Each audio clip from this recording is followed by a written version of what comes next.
Coach Arnaud pour parler aujourd'hui de la souffrance, celle que vous recevez, puis celle que vous accueillez. Vous êtes infirmière, vous êtes aide-soignante. Ce sont des métiers auxquels on pense spontanément quand on parle de souffrance et d'accueil de souffrance. Mais il y a d'autres professions, et on n'en parle jamais, qui sont en première ligne. Les managers, les DRH, les élus syndicaux, mais aussi de manière plus globale, les élus politiques qui jouent un rôle d'aidant. Ils sont confrontés évidemment quotidiennement avec cette souffrance, avec la difficulté de leurs administrés ou de leurs adhérents. On appelle ça la souffrance de compassion. De quoi s'agit-il exactement? Il s'agit de salariés qui aident, qui accompagnent les autres et qui justement accueillent cette souffrance. Cette souffrance d'ailleurs peut parfois les faire basculer. Auparavant, et c'est un exemple évidemment, ils réussissaient à trouver la bonne distance face à cette détresse qui était finalement leur quotidien. Ils trouvaient le juste équilibre et finalement une certaine forme d'épanouissement dans ce métier. Et étrangement, par un glissement, ils se sont vus frappés par ce qu'on appelle la fatigue de compassion. Usés, fatigués. Que s'est-il passé? Un trop-plein de surcharge émotionnelle. Ils ont trop reçu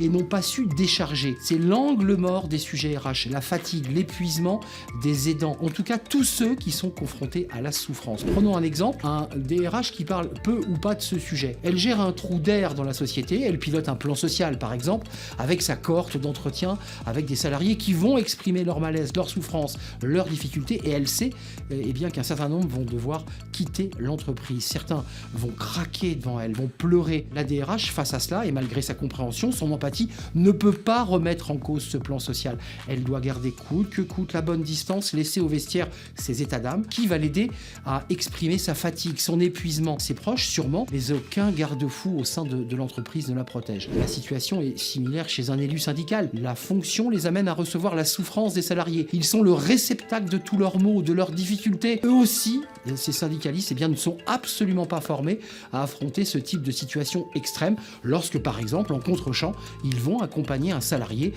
lors de son entretien préalable de licenciement. Ce sont des moments douloureux. Parfois, ils n'arrivent pas à obtenir gain de cause et le salarié est renvoyé. Voilà ce que vivent ces métiers dont on parle peu, mais qui sont traversés par des moments de grande souffrance pour certains d'entre eux, et c'est un sujet un peu tabou, de burn-out, de souffrance absolue. Faites-nous partager vos réactions, vos expériences, vous qui êtes DRH, élu syndical. Dites-nous ce que vous ressentez lorsque vous vivez ces moments extrêmes. Merci de votre fidélité en tout cas, merci pour tous vos messages et je vous dis à très bientôt pour de nouvelles aventures et de nouveaux Coach Arnaud.